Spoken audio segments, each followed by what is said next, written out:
Okay, so maybe you're thinking of selling your home and you've heard about curb appeal and you're wondering, is it necessary and what is it? And honestly, if I do this whole curb appeal thing, how much money am I gonna make? Well, today we're gonna talk about what curb appeal is, if you need to do it, and how much money you're gonna make if you do it correctly. Stay tuned.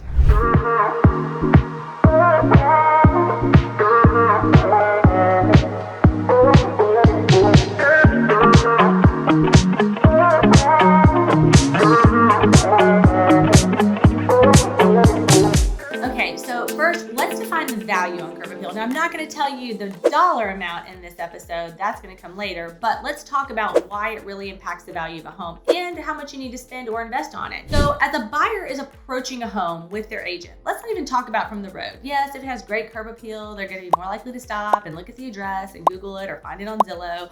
But the reality is this: as a buyer, a serious buyer has made an appointment and they are approaching the front door or the side door, whatever door you've made available to them.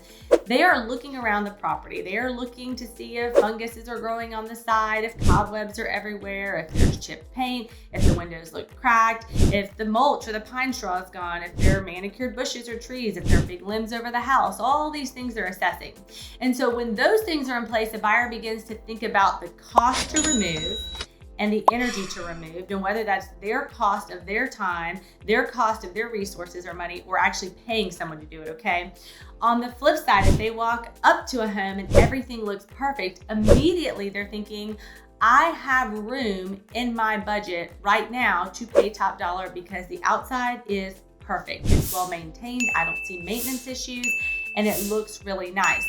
So this is the mindset that a buyer is taking into the home. Before they ever cross the threshold, they are determining if they are now starting to calculate a discount on the home, or if they are now starting to prove why the seller's value and or more is fair. So the mindset a buyer takes into a home is huge for determining what they're going to pay. Now, that being said, before I go further with any other episodes, let's define what the categories are for curb appeal and what price point. So in our area of sunny South Carolina, because of our geography, I sell 5 counties. Predominantly, this is a real bold statement here, okay? Just kind of generic for everyone to understand. But for the bulk of the counties, our average home sale price in 2023 is between $225,000 and $250,000. Greenville County is a little wealthier. Their average sale price is around $350,000, $325,000 to $350,000, give or take. These are not lake homes. This is just, average suburban, okay? So let's say that you have the average price point home, okay? You may be above or below if you're someplace else in the country. If you just know that like your average is $500,000, then you add or take away from the illustration I'm giving here. But if you're at an average price point, what we know is that is the bulk of the demand. So you have the most competition in the average price point because that's where the majority of people are shopping, okay? So when it comes to being priced in that price point, who determines who makes more money? If both homes are $350,000, which seller gets $350,000 and which seller gets $355,000 or $360,000 or $365,000?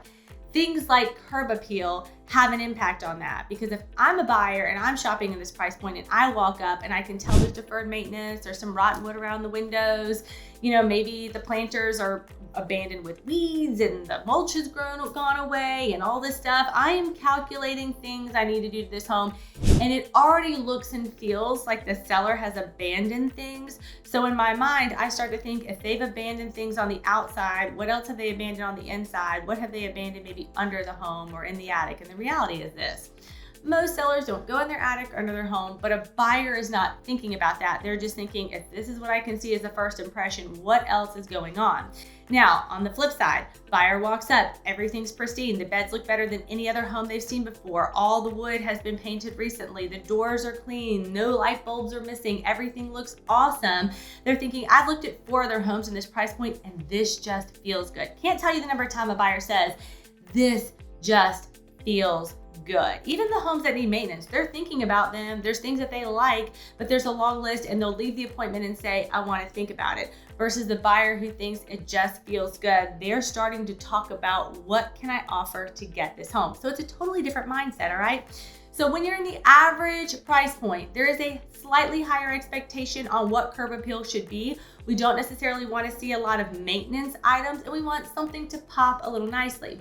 Now, you drop below the average price point, people understand it's below the average because there's something about it. Maybe the age of the home, the location of the home. There are things that are not as high in demand. So they're understanding that there could be a discount.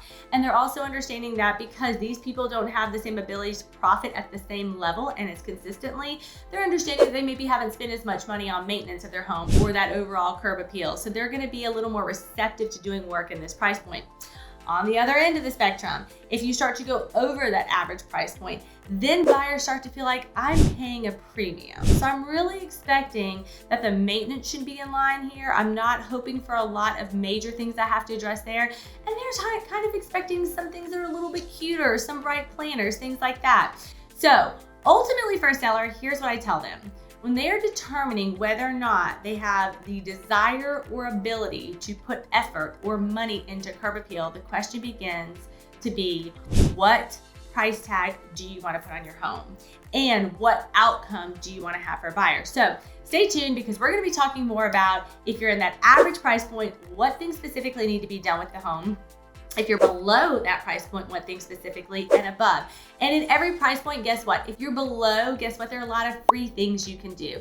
If you're average, there are a lot of affordable things you can do. And if you are slightly higher, well, there are gonna be suggestions and recommendations for what people are looking for. So if this is you, keep watching and learn more. I'm Tammy with the clever people at eXp Realty. And if you want more tips on how to make top dollar with curb appeal, keep watching for other episodes or reach out to me directly and we can talk about your home specifically.